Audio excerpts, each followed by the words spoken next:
I tie the last pink balloon and scan the backyard. I'm Maya, 33, an accountant who buys magic on credit. My daughter is Mila, 9, in a purple dress. Everything glows princess perfect under the October sun. 9 place settings. Crowned napkins.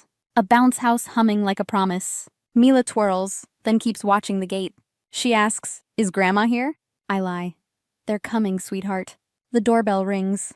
It's Aunt Carol, kind eyes, one gift, no entourage. My phone buzzes with a text from Mom. "Don't be dramatic, it's just a kid's party." The candles cool while my chest burns. Mila keeps counting cars that never stop. I keep counting favors I can't afford. Instagram shows mimosas captioned "Family First." My screen is slick with dishwater and disbelief. If you've been through this, you're not alone. They didn't forget us. They RSVP'd to something prettier. Mila asks the same question all afternoon. Are Grandma and the aunts coming? I keep smiling until my cheeks cramp. The gate keeps opening for other people. None of them are ours. I count 9 chairs and one missing promise. My daughter keeps shrinking between hello and goodbye.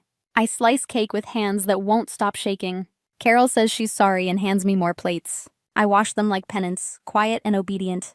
My phone lights with a brunch photo, mimosas glowing. Caption, "Family first." My family first at everything except showing up. "Just a kid's party," Mom texted, like birthdays are optional. Mila hears laughter from the bounce house and tries to match it. Her smile wobbles, then resets like a brave little soldier. Between refills, she whispers, "Did Grandma forget me?" I say, "She's busy, honey," and hate myself for rehearsed compassion. After guests leave, the silence feels refrigerated. I wipe tables nobody sat at. I stack gifts and lie about surprise deliveries. I read old messages where emergencies always meant my wallet. Salon rent last spring, gone. Patio furniture in June, gone. Christmas for everyone but us, gone. Good with numbers, they say. As if arithmetic prints extra money in my kitchen. I open Venmo and scroll the museum of requests. My life as an ATM with legs. Later, I find a cropped photo online. The caption reads, "So blessed with my girls." I'm missing from the edge like a bad edit. The comments section claps for love I've never received. Mila tiptoes in, holding her handmade thank you cards. 13 stars on construction paper, brave and careful. She asks, "Should I write one for Grandma anyway?" I pull her into my sweater and smell frosting and fear. If you've been through this, you're not alone. Family first. Until the bill arrives with my name on it. Sunday tastes like frosting hangover and unsent replies. Coffee steams while my apps line up like open hands. I scroll a ledger that calls itself love. My thumb steadies on something tiny and seismic. $1 to Mom memo. Congrats. Send. Screenshot. Filed in a new folder. Boundaries. If you've been through this, you're not alone. Tell me in the comments. At noon, I call the hotel from their attachment. I never authorize sponsorship using my name. The manager apologizes, removes me, emails confirmation. Then I book a locksmith because locks speak clearly. Frank arrives whistling at 2:15. Mila draws planets while he replaces both deadbolts. "No one gets in without these," he says, handing keys. He leaves. The house learns new lungs. Mila votes for spaghetti, extra garlic, movie night, no phones. Yes to all, I say, tasting relief like basil. We twirl noodles and count giggles, not cancellations. After she sleeps, I open tomorrow's spreadsheet. Without their debts, the numbers finally speak softly. $732 appears where panic lived. I rename it. Braces, Summer Lake, breathing room. I tape the locksmith receipt beside spelling lists. Receipts used to measure shame. Now they measure courage. Morning brings Facebook lectures about loyalty. I don't argue. I type 5 words. I wish you all well. Then I log off and open the window. Cold air rinses other people's needs from my kitchen. Mrs. Wilson knocks with banana bread and weather gossip. "Your coworker James offered Saturday," she says. "Take Sunday for sneakers." I picture Mila sprinting in bright shoes across honest grass. Later, Aunt Carol calls. Her laugh lands like a blanket.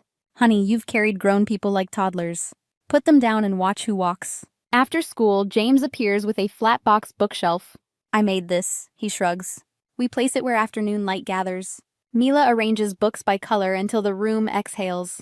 I paint the wall a stubborn yellow, sunlit promise. Paint freckles our noses. Mila crowns me with blue tape.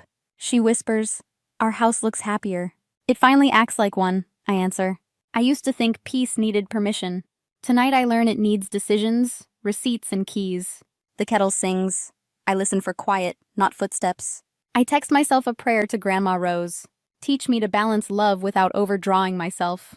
Mila yawns, asks if monsters hate garlic. Only the kind that knock without calling, I say. She laughs and drifts. I lock the new deadbolt again. I tuck the second key in a drawer labeled Hours. Phone face down. Couch chosen. Lights low. I don't wait for apologies anymore. I wait for cartoons and ordinary morning light. When it comes, it finds us already whole. I thought peace needed permission. It only needed a decision. The doorbell goes feral at 8:47 p.m. Then the pounding starts like hail. Mila pauses her cartoon and looks at me. Is it Grandma? She whispers. Yes, honey, but we aren't taking visitors.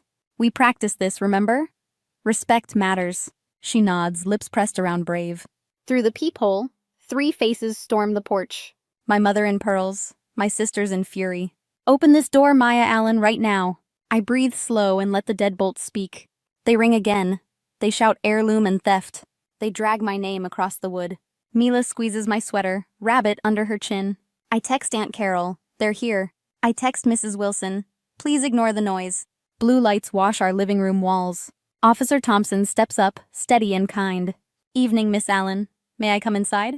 I unlock only for the uniform. At the table, I open my folder. Screenshots of requests, dates, and amounts. Hotel emails removing me from sponsorship. The Water Venmo memo, congrats. My budget with braces highlighted in yellow. Texts from Mom, don't be dramatic. Post from Savannah, when toxic people show colors. He reads, eyebrows lifting, then settling. Any threats from you? He asks. Only the kind that change locks, I say. And the kind that stop paying allowances. He nods once and steps outside. Through the peephole, certainty evaporates. He gestures toward the sidewalk, lowers their voices. Finally, they retreat to their cars like weather. Mila leans against me, whispering, Did we do wrong? No, sweetheart. We did grown up right. We choose respect over noise. My phone rings with an unfamiliar number. I almost ignore it, then swipe. Maya, it's Uncle Robert. Dad's brother. A ghost with my last name. He heard the porch saga from states away. Eleanor drained your father for years, he says. He texts a photo to finish the sentence. Dad at my 5th birthday. Smile already haunted. Shoulders turned inward like a closing wallet. I save the photo in a folder named History. History wasn't a story I invented. It was a ledger. Carried forward. Unbalanced. Was he cruel when he left? I ask. He was empty when he left, Robert sighs. She emptied him, then found another provider. You were promoted without consent, sweetheart. I delete a sentence defending myself. I owe nobody footnotes for protecting my child. I text Carol, we're okay, officer handled it. She replies, proud of you. Doors are sacred. I lay 2 new keys on the table. Mila traces each key's edge. Can keys be metals? She asks. Tonight they can, I say, and kiss her hair. We stack dishes like trophies of ordinary peace. We watch credits roll like prayer. Turns out I wasn't breaking the family, just the cycle. Morning arrives clear after a week of noise. I print letters on heavy paper, 4 envelopes. Certified mail, because boundaries deserve signatures. 1 letter for Mom, 1 for each sister. 1 copy for Pastor Wallace with a cover note. Not a plea. A record with dates and amounts. A ledger of love and its overdrafts. Terms for contact. No loans. No surprise visits. No insults. Consequences. Locked doors. Unanswered calls. Blocks if needed. I sign my name without shaking. At lunch, I deliver the church copy. The secretary eyes the receipts, then offers extra staples. By afternoon, my phone becomes a hailstorm. Mom says I weaponized paperwork. Savannah says I humiliated the family brand. Lacey says I should relax and manifest money. I answer once with 5 practiced words. I wish you all well. Then I silence everything except school and work. They test the edges anyway. A glossy Thanksgiving invitation arrives. Water under the bridge, it promises, for a price. A handwritten note demands $750. I slide it under a magnet labeled no. Another text from an unknown number warns me. Children need their grandmother. Children need dependable adults, I reply, then stop replying. At work, Mom arrives in pearls and indignation. We need to talk, she declares. I guide her to the break room. She recites forgiveness like a shopping list. I open my folder, calm as winter light. This isn't about money. It's about respect and repeated harm. She reaches for righteous volume. I reach for the door. We can schedule a counselor-present conversation. Otherwise, this meeting is over. Her mouth opens, then empties. She leaves with a purse full of unsentences. Saturday. Aunt Carol calls from the Sweet 26 aftermath. Smoke machine by mom's table. Coughing and drama. Savannah fought the DJ over every chorus. The bill arrived like a siren in a banquet hall. Eyes dodged the total, searching for my empty chair. Consequences cost more than deposits, Carol says. I don't gloat. I breathe evenly for once. Sunday. I gather screenshots, letters, and signed receipts. I'm not fighting. I'm documenting a future without confusion. James fixes the porch light from a borrowed stepladder. Mrs. Wilson leaves cider and neighbor news. Uncle Robert texts Dad kayaking, smiling real. Proof that leaving a pattern can look like joy. That evening, the group chat lights again. We're family. You owe us participation, Mom types. I write slowly, checking every word like a lock. Participation requires respect, repayment, and notice. Until then, protect your peace and I'll protect mine. The send button feels like setting down a boulder. Mila reads comics, feet tucked under my thigh. The house hums different, like a fridge finally defrosted. I hear our lives clicking into place. When you stop paying the bill, the music stops. 2 months later, the wall is still yellow. Sun keeps choosing our living room. Books glow on the shelf James carried in. Mila measures herself against the window trim. At school, she presents my hero. 2 stick figures holding hands, under a crayon sunset. I open our spreadsheet after dinner. The red cells have thinned to freckles. A new line item reads Education Savings. Another reads Lake Weekend, July. We practice casting with yarn in the hallway. A letter arrives from Mom, unusually quiet. $50 tucked inside for Mila's birthday. No conditions, no sermon, just handwriting that shakes. Boundaries didn't build a wall. They built doors with locks only we control. We host movie night instead of a performance. Carol brings cookies and a photo album. James tightens a cabinet hinge in 3 calm turns. Laughter stacks like dishes after spaghetti. Ordinary peace becomes a habit we practice. I mail thank you notes to the people who showed up. I'm learning gratitude without apology. Before bed, Mila asks about tomorrow. Picnic at the park, I say. Homemade cake, 9 candles, no speeches. She grins and sets out paper crowns. I set out 2 plates and 3 extra. Because love has a way of multiplying. We take a new picture for the hallway. No studio poses, just mouths full of laughter. Our family of 2 stands in the center. Around us, community forms like steady weather. We frame the card from Bethany with glitter and $3. Mila reads it aloud like a spell that keeps promises close. If you've been through this, you're not alone. Have you ever faced something like this? Tell me in the comments. Some bridges deserve repair. Some bridges burn for light. Both choices can be love. I switch off the porch light and lock the door. The house exhales and I exhale back. I didn't lose a family. I found ours. The turkey was dry, the wine too sweet, and the silence thicker than anything on the table. I stood in the kitchen scraping stuffing into the trash. The dishwasher hummed behind me like it was trying to fill the space no one dared to. Above me, the fluorescent light flickered, a small reminder that things had been neglected for a while. Across the kitchen, my brother Brad Brooks leaned against the fridge with a beer in one hand, smirk already forming. He'd always worn that expression like a badge right before saying something that would draw blood without leaving a mark. So I said, keeping my voice even, Mom and Dad signed the house over to you. That true, I didn't mean it as a confrontation. I meant it as a question. I was the oldest. I was the one who drove Mom to her chemo last spring. The one who sat with Dad after his stroke. No one told me. I just wanted to understand why. Brad took a swig and gave me that look. Why do you care? Linda, you were never around.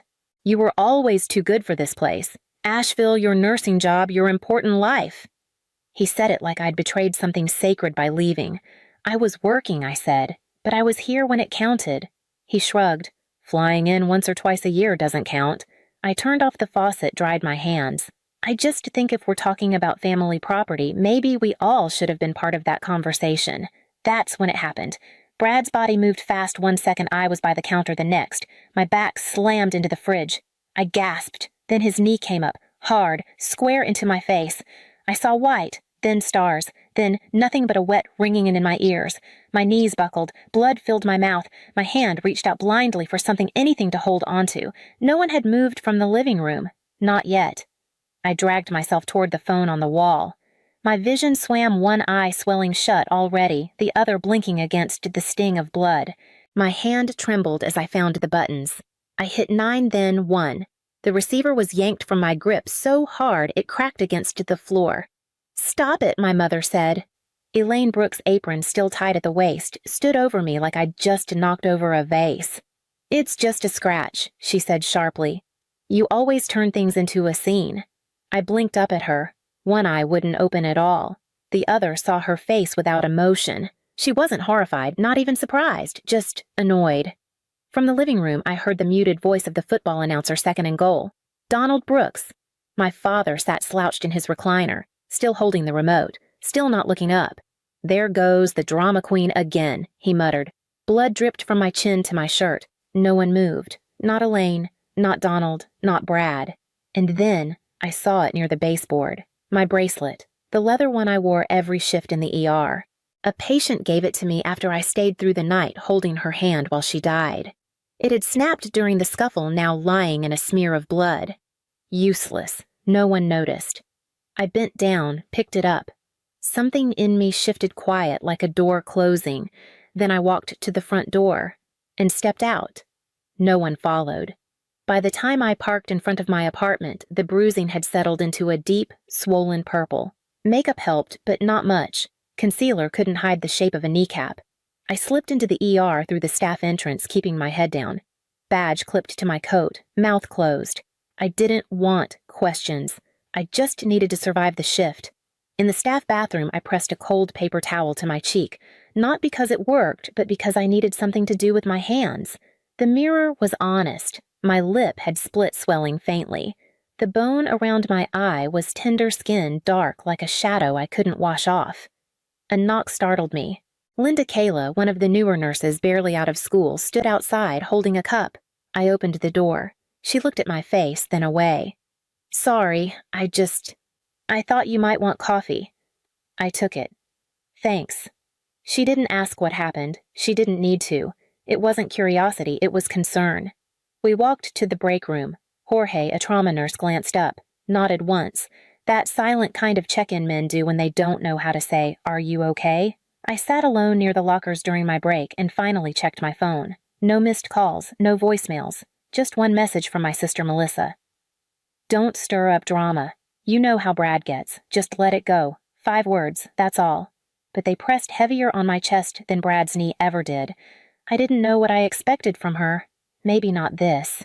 The bruises weren't new. Not really.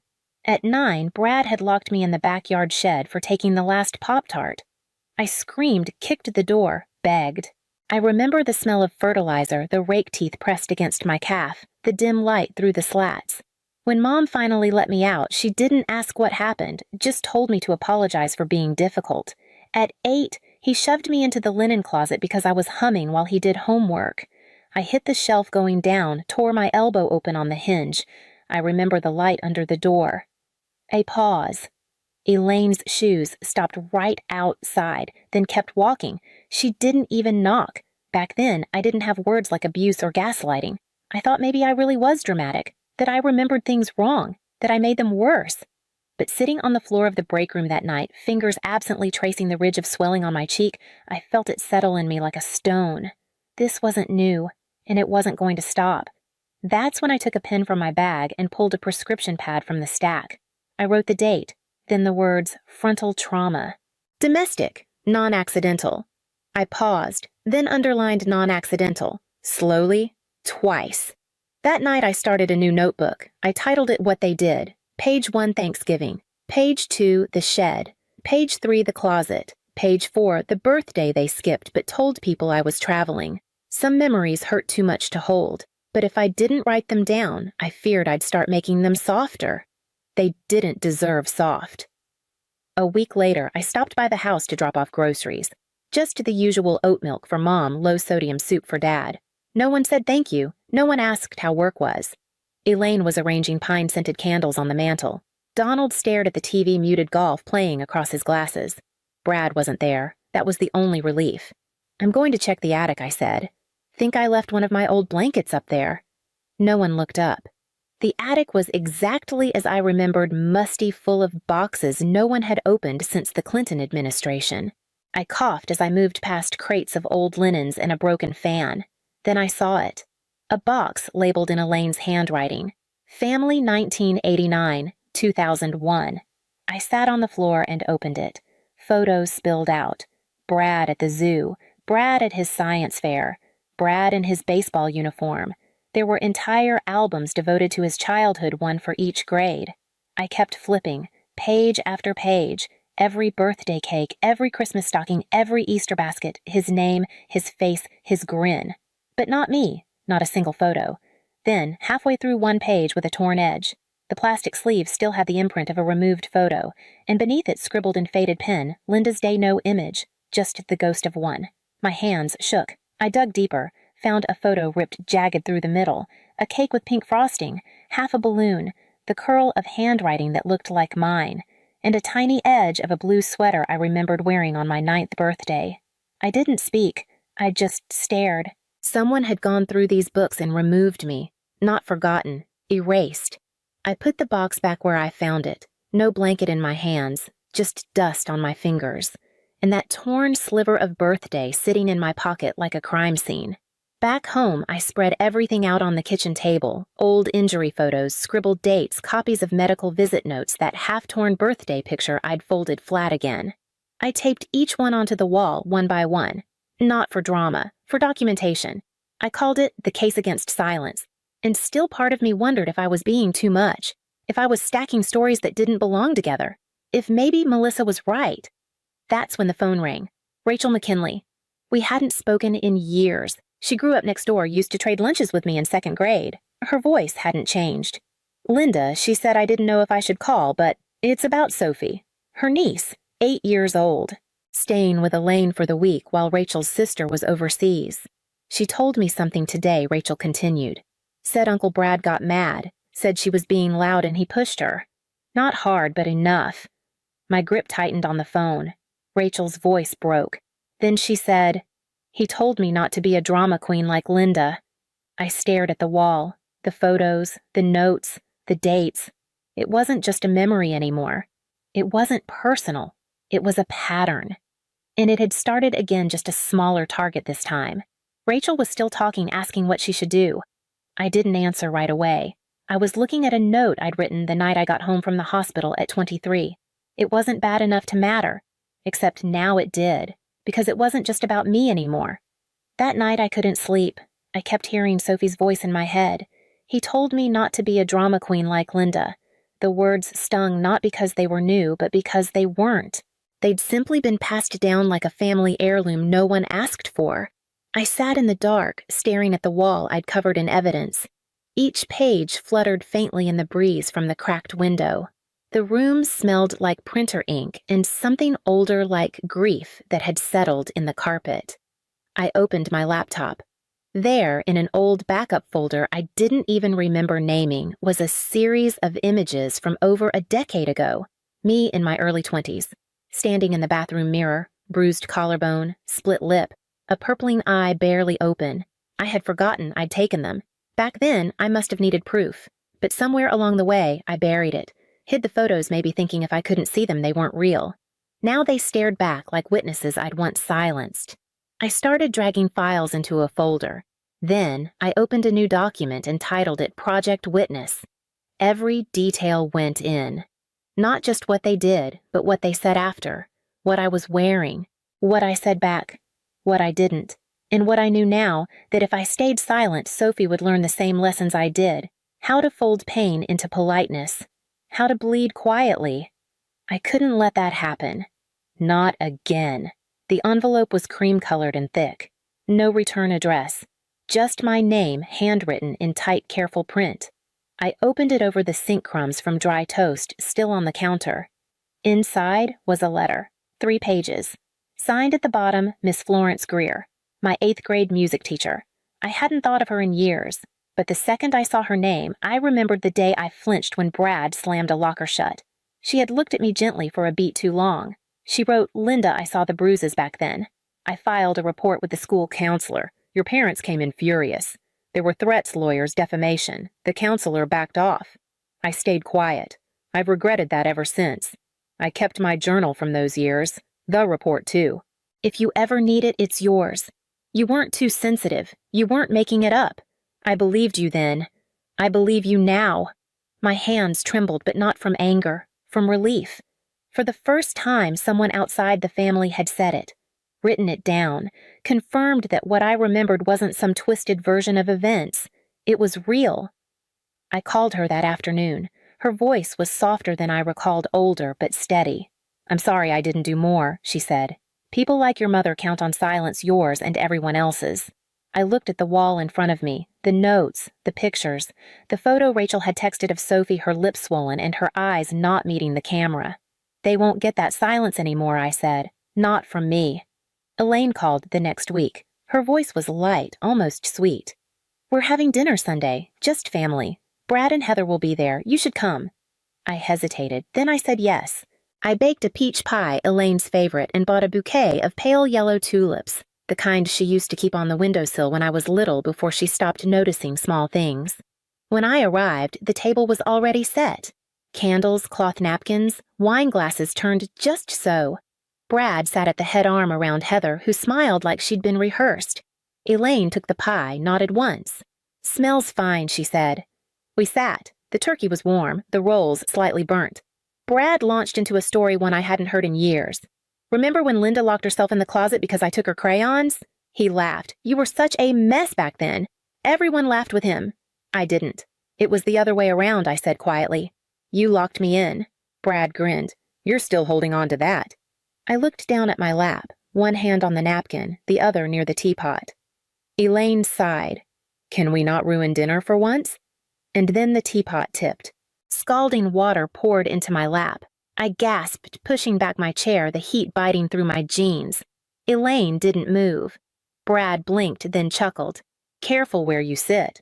I stood slowly. My legs burned. My eyes didn't. Elaine began slicing pie. "That's your fault," she said. "You were sitting too close." I looked around the table. No apology, no acknowledgement, no surprise. They just kept eating. The fork scraped the plate, the candle flickered, and I understood. This wasn't a dinner, it was a reminder. They still thought I was bluffing. That night I made a list, 2 columns. On the left, people who stayed silent. On the right, people who helped the hurting. The first was longer, but the second mattered more. Sophie's name was at the top. I thought about her little voice repeating words that once carved into me like glass. I thought about the quiet way she held her hands in her lap like she was trying not to take up too much space. Then I thought about Miss Greer's letter, and Rachel's call, and my own bruises layered like rings in a tree. The next morning I baked another pie. Same crust, same filling. I drove to the house. Elaine opened the door, startled. "Didn't expect you." I handed her the pie. She took it without thanks. "I need 10 minutes," I said. In the kitchen they gathered. Donald arms crossed, Brad leaning, Heather silent, Elaine folding a napkin with too much focus. "You have 72 hours, I said. "To tell the truth, publicly, about what happened to me, and what's happening to Sophie." Brad scoffed. "You're threatening us now." Elaine stared at me like I was made of smoke. "You think people will believe you over your own family? I didn't raise my voice. I didn't shake. I don't need belief," I said. "I have documentation. And Sophie." I turned. Walked out the front door, left the pie cooling on their counter like a warning. They didn't call. Not after a day. Not after 2. No apology, no denial. Nothing. Just that same old wall-thick practice silence. But I wasn't idle. I sent a copy of Miss Greer's letter to my attorney. Attached photos, journal scans, medical documentation. I labeled every file, every date. I added the quote from Rachel. And one more. An audio file. Rachel had asked Sophie gently to repeat what she'd heard from Brad, and she had. Clear as glass, her voice said Uncle Brad told me not to be a drama queen like Linda. Then he said if I told anyone he'd take away my kitten. In the background you could hear Elaine's voice clipped and low. Well, if she'd just behave, none of this would happen. I listened to it twice. The first time I cried, the second time I wrote down every word. I submitted it all. My lawyer Marianne Keating called 2 hours later. "This is more than enough, but be ready, they'll deny everything." I nodded even though she couldn't see me. I looked at the empty hallway across from my desk, the folder open on the screen. The audio paused at the word kitten. They still thought I was bluffing, still thought silence was power. They hadn't realized I'd learned from them, but not what they wanted. I hadn't inherited their silence. I had weaponized truth. They agreed to meet in the church rec hall. Neutral ground, no lawyers present. Elaine arrived first, wearing a mauve blouse she used to save for funerals. Donald came next, slow cane tapping on tile. Brad and Heather followed, their faces smooth rehearsed. I was already seated. So was Marianne Keating, my attorney. She wasn't there to argue, just observe. We'd invited one more person. They didn't know yet. The door opened. Miss Greer stepped in. Same silver bun, same calm. She sat beside me. Elaine's mouth pinched. Brad muttered something under his breath. I pressed play. The audio filled the hall, Sophie's voice small but steady. Then Elaine's. No one moved.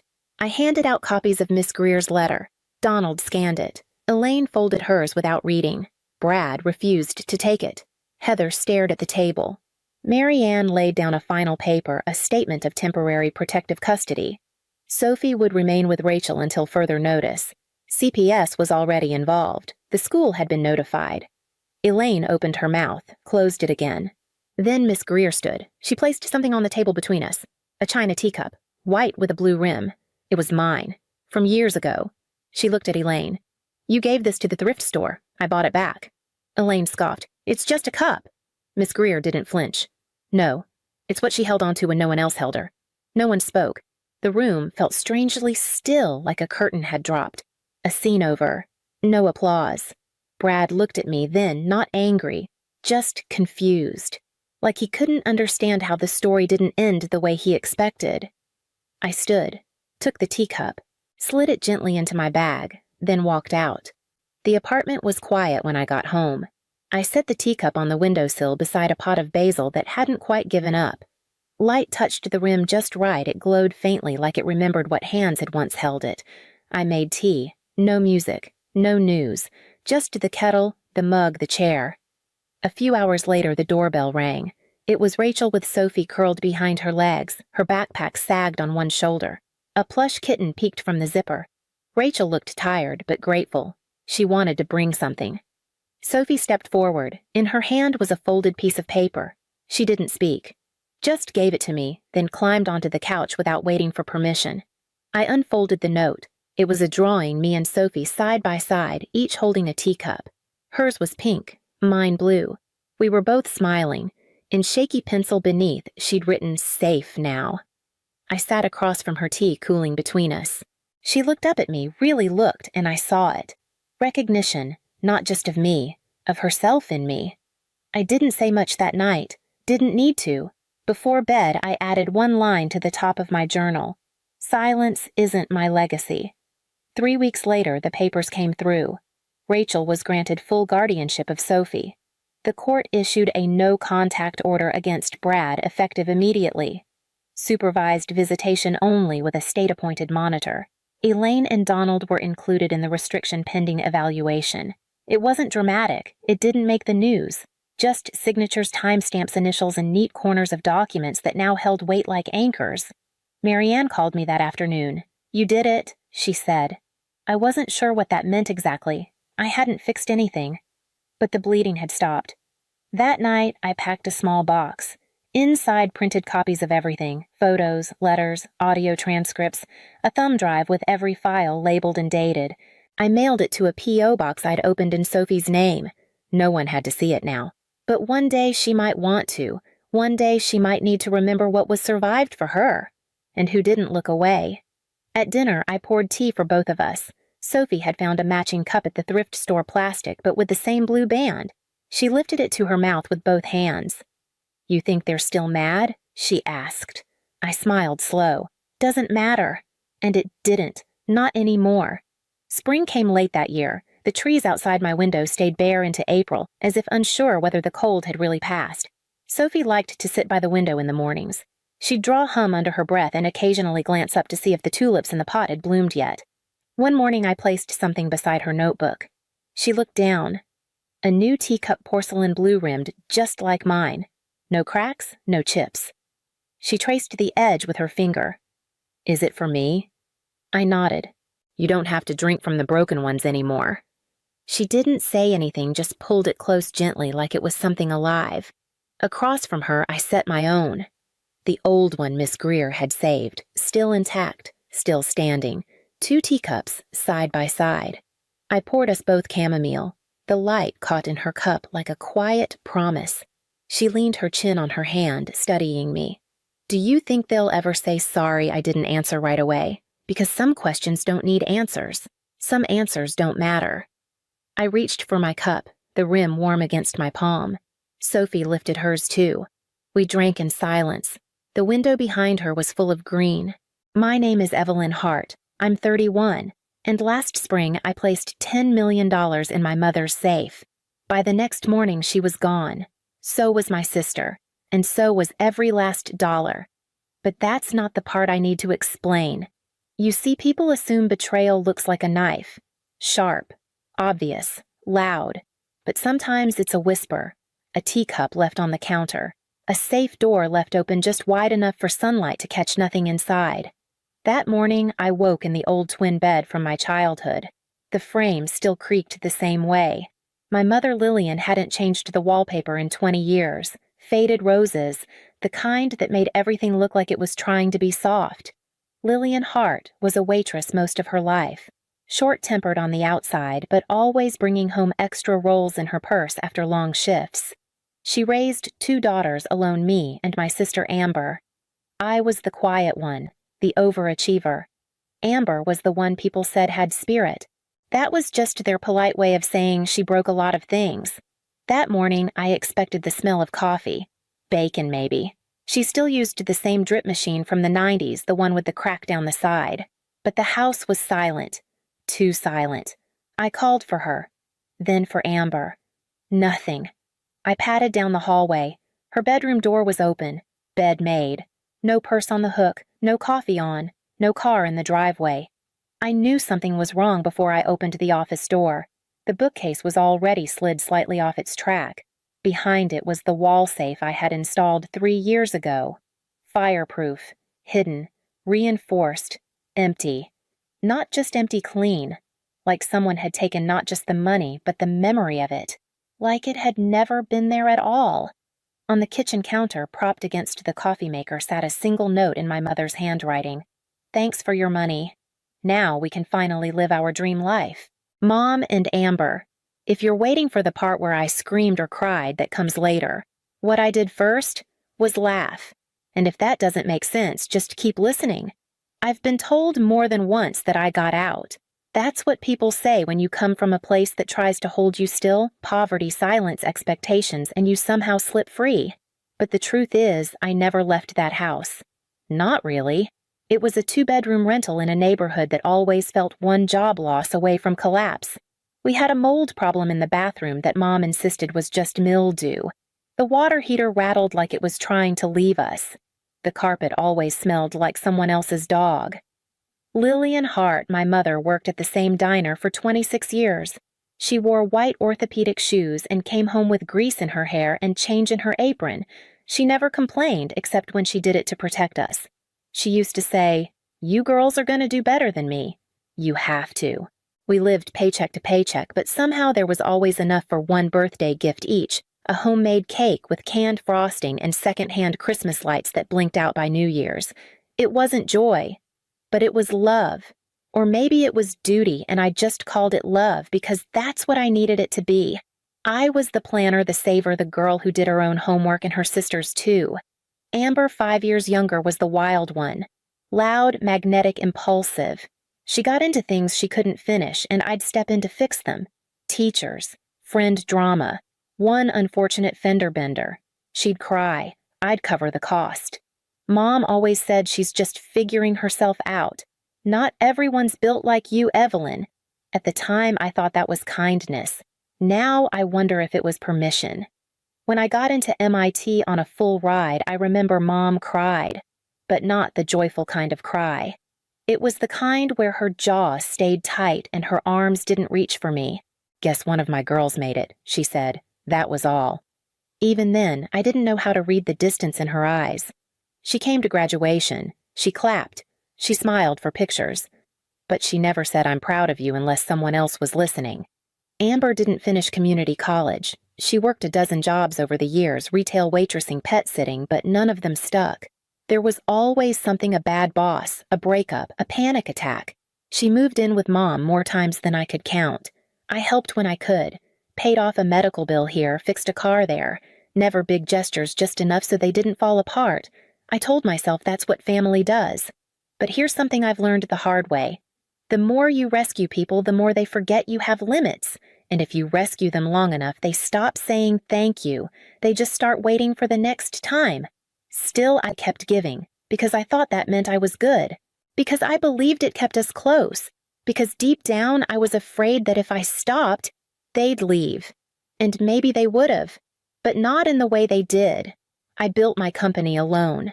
No co-founder, no venture capital, no safety net. Just me, a used laptop, and a rented room over a bakery that smelled like sugar and burned hope. I named it CipherSite, an encryption startup built for banks and digital identity protection. The first year nearly broke me. The second gave me traction. By the third, I had contracts I couldn't believe I signed, and by the fourth, I had an offer to sell. $20 million. I remember standing in the boardroom, papers in front of me, thinking I want to call my mother. And I did. She answered on the second ring. "Evelyn, Mom," I said, "we did it." I meant me, but I said we. She cried. Or maybe she pretended to. I couldn't see her face. Amber squealed in the background. "Does this mean I can finally open that boutique I told you about?" That was the first time I felt the shift. They weren't happy for me. They were happy about what I could now do for them, but I still wanted to share it. I sent my mother a letter, not just money. A letter that said, "You don't have to work again. The house is yours. The debt's gone." I even added, "If Amber needs help, she can talk to me directly."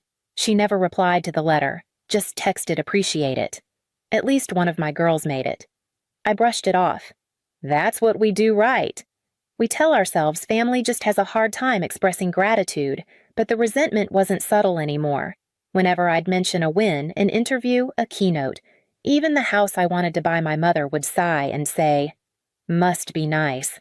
Amber would joke I should have paid more attention in school. Then maybe I'd have a mansion too. None of it was cruel. But it chipped at me, like standing in a room where everyone's smiling but no one's looking you in the eye. Then came the house. I had found it modern steel and glass perched above the bay like something out of a dream. $28 million.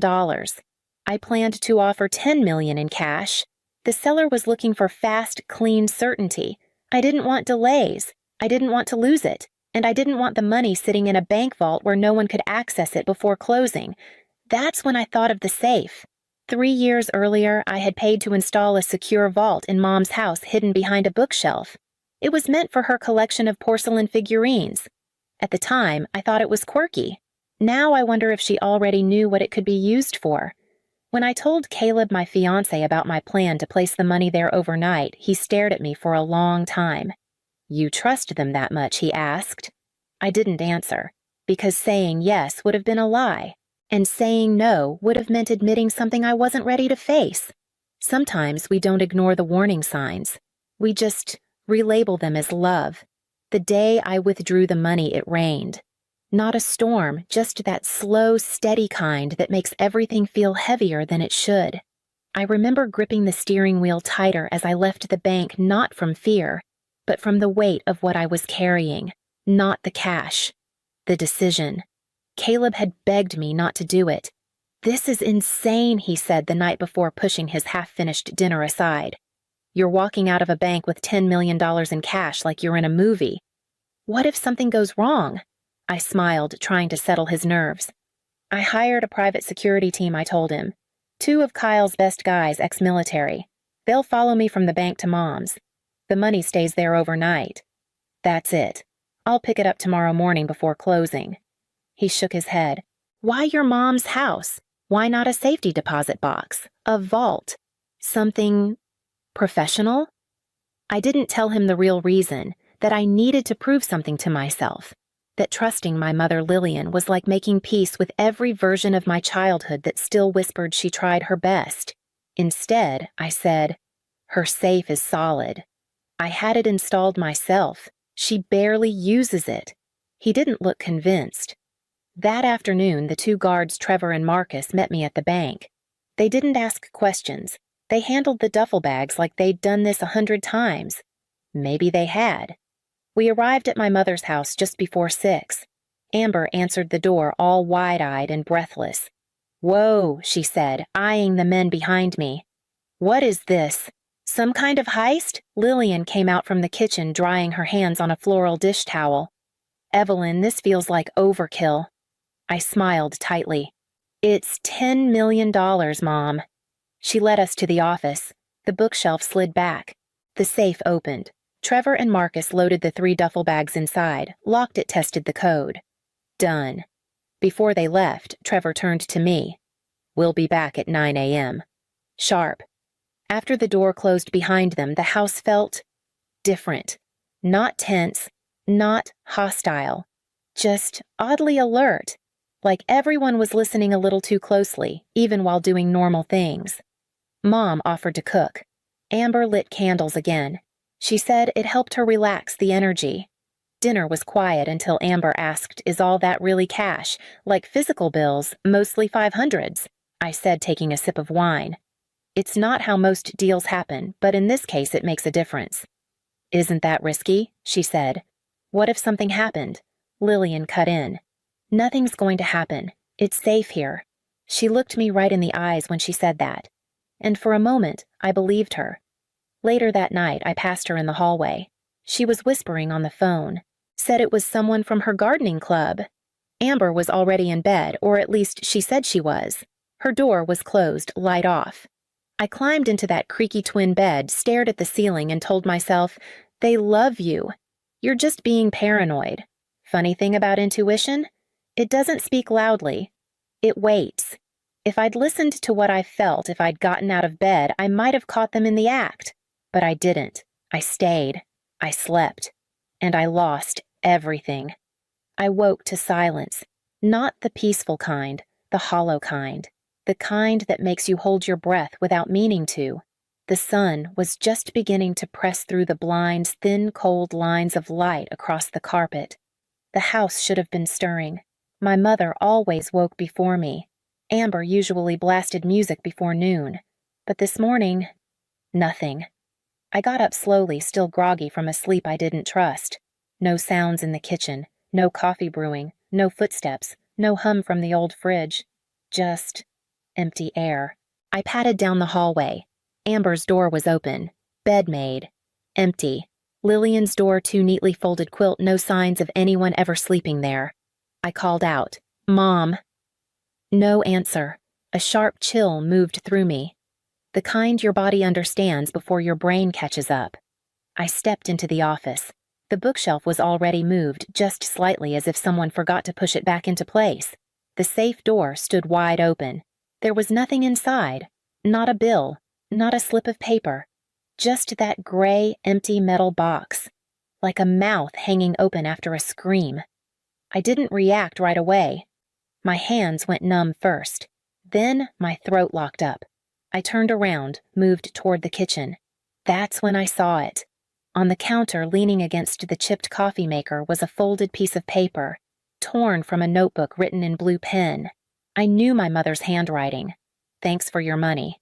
Now we can finally live our dream life." Mom and Amber. That was it. No explanation. No apology. No hint of guilt. Just a declaration. Like they deserved it. I stared at it, read it again, and then again. I didn't scream. I didn't cry. I laughed, quiet, dry. A sound I didn't recognize coming out of my own mouth. And then I stood there in that same kitchen where I'd scraped burnt cheese off dishes as a teenager, where I'd once handed my mother my first paycheck in a crumpled envelope and said, "We're gonna be okay." I stood there holding that note and thought, so this is what it looks like when the people you love decide they're done pretending. The guards showed up at 9 a.m. sharp, just like they promised. I met them at the door with the note in hand. Trevor read it. His face didn't move. "You want to call the police?" he asked. I didn't answer right away because I was still trying to figure out what exactly had been stolen. Yes, the money was gone. But it wasn't the money that made my hands shake. It was the silence before it, the ease with which they left. No slammed door, no final fight, not even a lie to soften the blow. Just a note, like I was a loose end, a box they forgot to close. You think you'll get a reason, a moment, a why, but sometimes all you get is gone. The police came that afternoon, 2 officers, one young distracted, one older quieter. It was the older one, Detective Sarah Martinez, who stayed behind after her partner left, almost like she knew I wasn't ready to be alone yet. She didn't offer comfort, didn't say she was sorry. She just stood by the sink reading the note my mother had left and asked, "Do you want to press charges?" The question felt strange, like asking if I wanted to press charges against a ghost. I said yes, but my voice cracked halfway through the word. It wasn't just the theft, it was the shape of the betrayal. Clean, coordinated, silent. There was no panic in the scene, no chaos, no mess. They had planned this, and they'd been planning it for longer than I wanted to admit. That night, Caleb called. I didn't answer. The last thing I wanted was to hear "I told you so" spoken gently. I sat in the living room, the one my mother used to decorate with fake plants and framed quotes about strength. Now it just felt hollow. Every corner of that house echoed with the lie I'd been telling myself for years. They love you, they just don't know how to show it. But maybe they did know. Maybe this was how. Over the next few days, pieces began to surface. Amber had emptied her bank account 2 weeks earlier. My mom had sold a necklace I gave her 5 Christmases ago, quietly through a pawn shop 3 towns over. The car, leased under a fake name. The tickets first class, Milan, one way. Detective Martinez found it all piece by piece. She never said much, but one night she asked, "Do you think they hated you, or just hated who they weren't?" I didn't answer. Because I didn't know. Still don't. The sale of the house fell through. The buyer pulled out once news broke online. The story hit the blogs, tech founder robbed by family. They got the details wrong, of course. Said I gave the money. Said it was a loan. Said I was naive. But the worst part wasn't the headlines. It was the silence that followed. Lillian and Amber didn't call. Not even to lie. Not even to explain. They vanished like people who'd already said goodbye, just not to my face. I tried going back to work. Couldn't. Every line of code felt pointless, every task heavy, like I was moving through someone else's life. I started therapy 2 weeks later. I didn't go because I was angry. I went because I didn't know how to grieve people who were still alive. The therapist asked me what I'd lost. I said, $10 million. She waited. Then I said, my mom. Then quieter, my version of her. Because that's what they took. Not just the money. They took my story. The one where I had a mother who deep down was trying her best. The one where my sister would one day figure things out and thank me. And now I wasn't just broke. I was the only one left believing any of it had been real. I thought that was rock bottom. But the part that came next, what I discovered late one night, changed everything again. It was nearly midnight when the knock came. I'd stopped answering the door by then. Stopped answering a lot of things, calls, emails, even my own name some days. But that night, something told me to open it.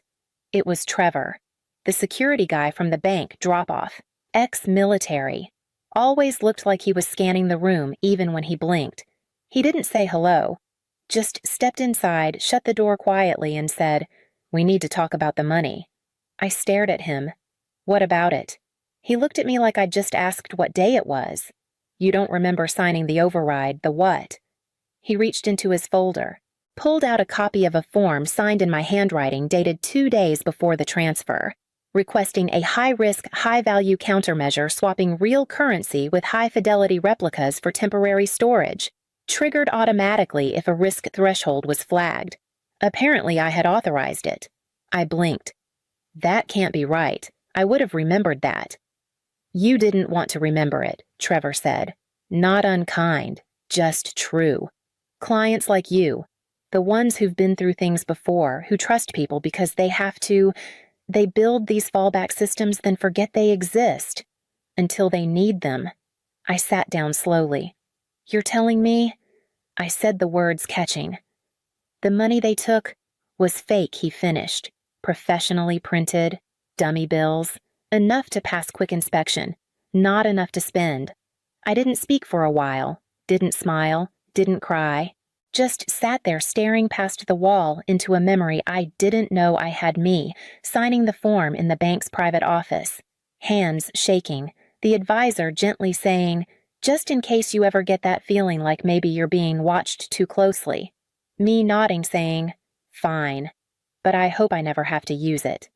Turns out I didn't use it. My fear did. Trevor slid over one last document. "The real money's still with us, secured, waiting for your next move." I looked down at the form again. My name, my signature. I'd protected myself without realizing it, and somehow that felt more painful than the loss, because it meant I had known. Not consciously, not clearly, but deep down, something in me had stopped trusting them long before they ever left. Something in me had been trying to survive what my heart still wanted to call family. Trevor stood. "They've tried to use the bills. Italy mostly. They're on camera. We can track them." I nodded slowly. He paused before he left. Most people break when they realize they were wrong. The smart ones break when they realize they were right and just didn't want to be. After he left, I sat in the dark. No lights, no music, no voice to explain what had just happened. Just me. And the terrible comfort of knowing they hadn't stolen $10 million. They had stolen what I wanted to believe about them, and I had let them. I thought that was the ending, but I hadn't faced them yet, and when I did, they weren't ready. The restaurant sat on a quiet corner in Milan. Warm light spilled onto the sidewalk. Glass windows, white linen, the kind of place where waiters speak softly and time moves slower. They were already there. Lillian Hart, my mother, sat facing the street. Her gray hair freshly colored curled, a silk scarf knotted just so. Amber beside her laughing too loudly at something on her phone. There were shopping bags at their feet, expensive ones.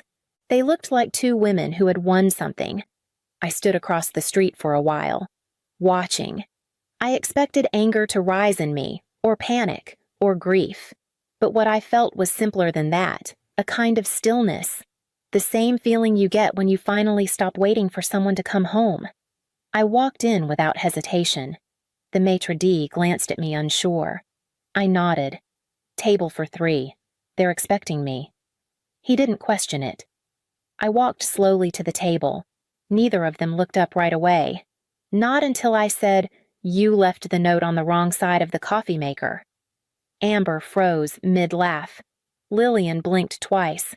Her fingers tightened around her wine glass. I sat down across from them, gently placed a black envelope on the table. Inside was one of the fake bills. High fidelity, flawless on camera, worthless in the world. Lillian opened it, stared at it, didn't say a word.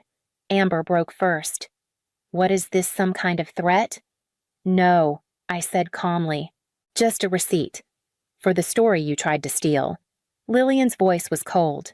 "You followed us." "No," I said. "You tracked yourselves.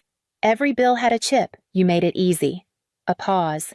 A deep, almost reverent silence. Then I added, "The real money was never in that safe. And you were never really that good at hiding."